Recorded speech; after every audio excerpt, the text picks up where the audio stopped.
Hola, buenos días. Soy Alberto Arellano Losúa, matriculado en la asignatura de Maquinaria y Medios Auxiliares en el Grupo B, y os voy a hablar sobre la construcción del Centro Acuático de Londres. Presentación del proyecto. El Centro Acuático de Londres fue construido para la celebración de los Juegos Olímpicos de 2012.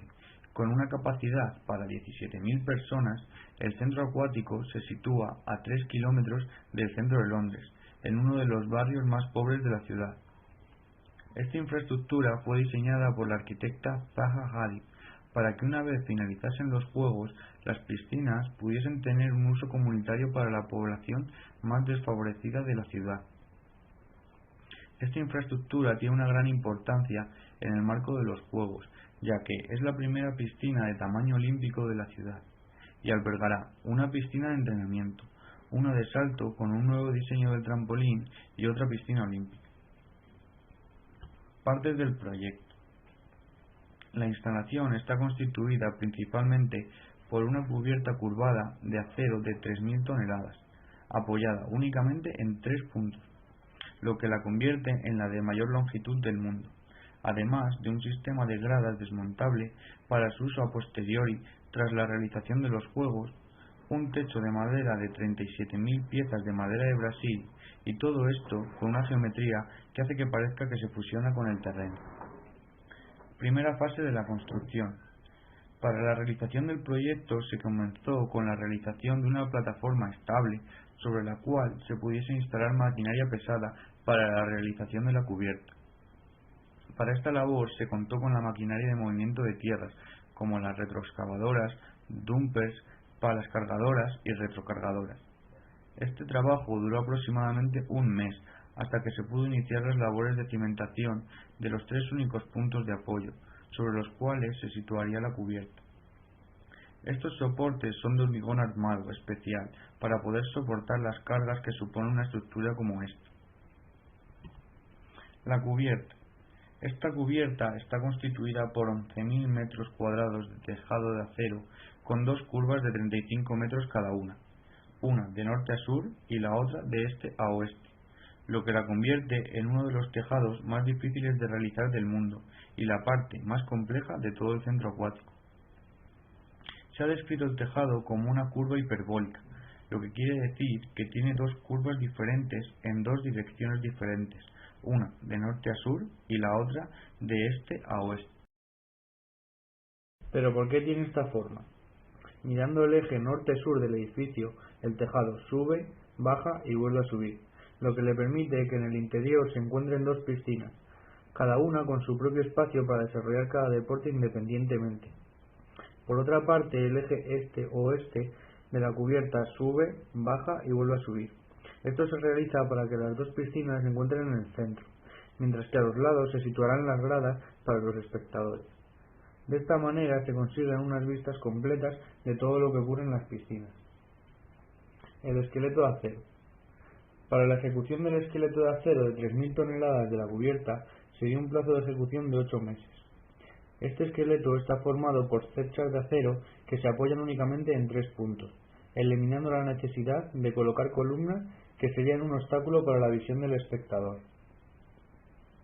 Prevención ante los cambios de temperatura.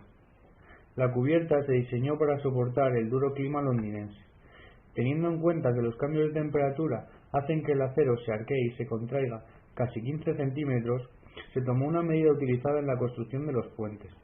Como se puede ver en la imagen, consiste en unas articulaciones deslizantes situadas en los 3 puntos de apoyo que soportan el peso, lo que permitirá su movimiento independientemente de la base.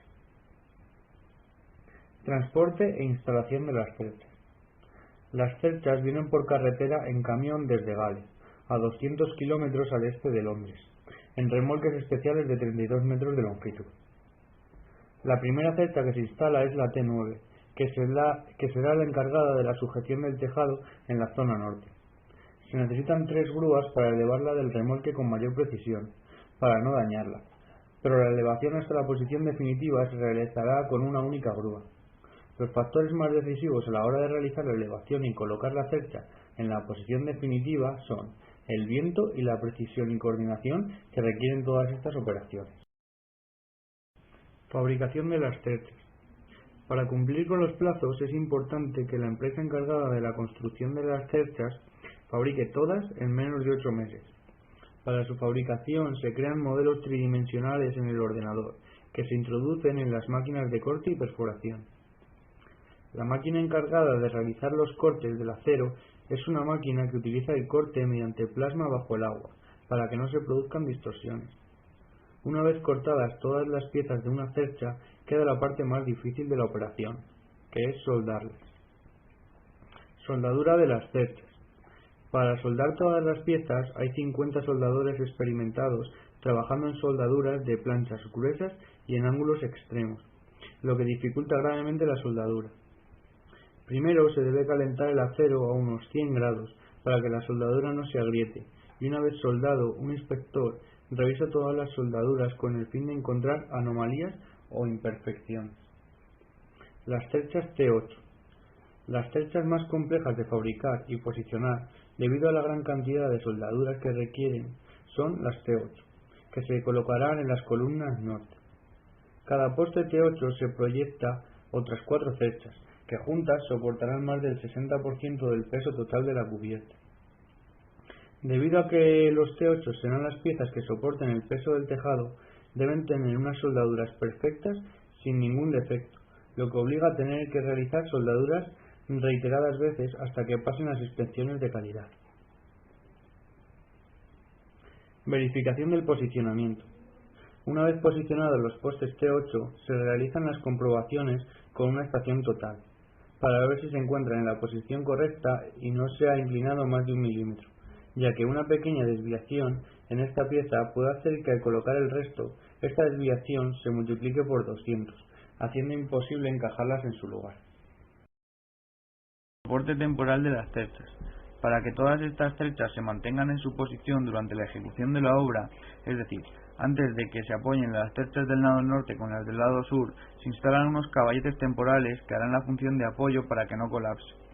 La colocación de estas cerchas se realizará mediante grúas. De este tema se hablará posteriormente. Retirada de los caballetes temporales.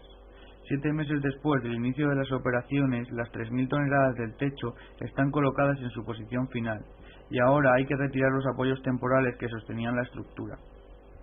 Para poder retirarlos se posicionan 4 gatos hidráulicos en la pared sur, con una capacidad de 1.800 toneladas cada uno, que elevarán milímetro a milímetro el techo de los caballetes gradualmente.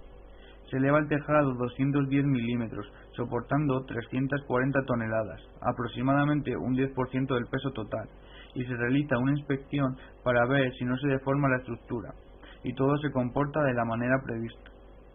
Se debe elevar un total de 1,5 metros para que la estructura se separe 70 milímetros del caballete situado en la última posición, separación suficiente como para poder desmontar el caballete. Una vez desmontadas todas las partes superiores de los caballetes, la estructura descenderá hasta su posición final y será una estructura independiente soportada únicamente por 3 puntos. Con esto concluirá la construcción de la estructura de acero curvada más grande y compleja del mundo. Del techo interior. Una vez finalizada la estructura de la cubierta, se realiza el trabajo de colocación del techo definitivo, que se podrá contemplar desde el interior. Para la construcción de este techo, el personal trabaja más de un año para colocar las 37.000 piezas de precisión, lo que lo convierte en el falso techo más complejo del mundo. Todas estas piezas, al igual que todos los ganchos, piezas de acero, vigas, láminas y tornillos, se cortaron de manera individual para este proyecto. Las piezas de precisión. Las 37.000 piezas de precisión son de madera de Brasil, que crece en las selvas húmedas y calurosas del centro del país, dotando a esta madera de las cualidades perfectas para soportar el aire cálido y húmedo del interior del centro acuático.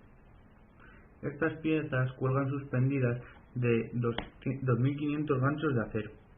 Cada fila de ganchos está situada en una viga de contrachapado, y cada una de estas vigas está situada a una altura e inclinación diferente, lo que le permite que el techo se desarrolle en 2 direcciones. Se utilizan 1.000 vigas de contrachapado con una precisión de 1/100ª de pulgada. Una vez instaladas las vigas de contrachapado y los ganchos, en sus posiciones definitivas se colocan las tablas de madera de Brasil, las cuales vienen identificadas con un número que corresponde a una posición concreta en el techo. Las gradas exteriores. Por último, se construyeron las gradas exteriores. Como se diseñó para su uso posterior a las Olimpiadas, se necesitó diseñar un estadio lo suficientemente grande como para albergar a 17.000 personas y a la vez lo suficientemente pequeño como para proporcionar a la población una piscina comunitaria. Para lograr esto, se diseñan unas gradas de 43 metros de alto y 80 metros de largo, construidas de manera que el personal pueda retirarlas una vez acaben los juegos. El techo de las gradas. Para sostener el techo de las gradas se utiliza un armazón de acero de 80 metros de largo, en forma de arco, lo que elimina la necesidad de poner columnas que obstaculizarían la visión del espectador. La elevación del armazón. Para la elevación del armazón se utilizan dos camiones grúa, los cuales tenían la mitad del radio de trabajo de 30 metros que se necesita para la elevación de una carga tan grande. Cada grúa deberá elevar 85 toneladas, para lo cual se instalan unos contrapesos con el fin de equilibrar la máquina, de manera que cuando levanten el peso del armazón, el contrapeso mantendrá el nivel de la grúa y lo hará permanecer en el suelo. Para evitar que los estabilizadores de la grúa se hundan en el terreno debido a su propio peso junto con el del armazón, se colocan unas planchas de acero de 3×4 debajo de los estabilizadores, para aliviar la tensión transmitida al terreno. Precurvatura del armazón. El armazón se construye en el suelo, pero al elevarlo sostendrá las 170 toneladas sin ningún apoyo en la sección central, pudiendo combarse o desviarse. Para evitar este problema se diseñó el armazón con un arco ligeramente curvado hacia arriba, llamado precurvatura, lo que le hará que al elevarse se combe pero únicamente lo necesario para que quede en posición horizontal. Una vez esté el armazón en el aire, se comprobará su curvatura para asegurarse de que la precurvatura sea combada adecuadamente. Una vez elevada, se situará a 40 metros del suelo. Posteriormente, solo faltará la construcción de la cubierta que se apoyará en este armazón.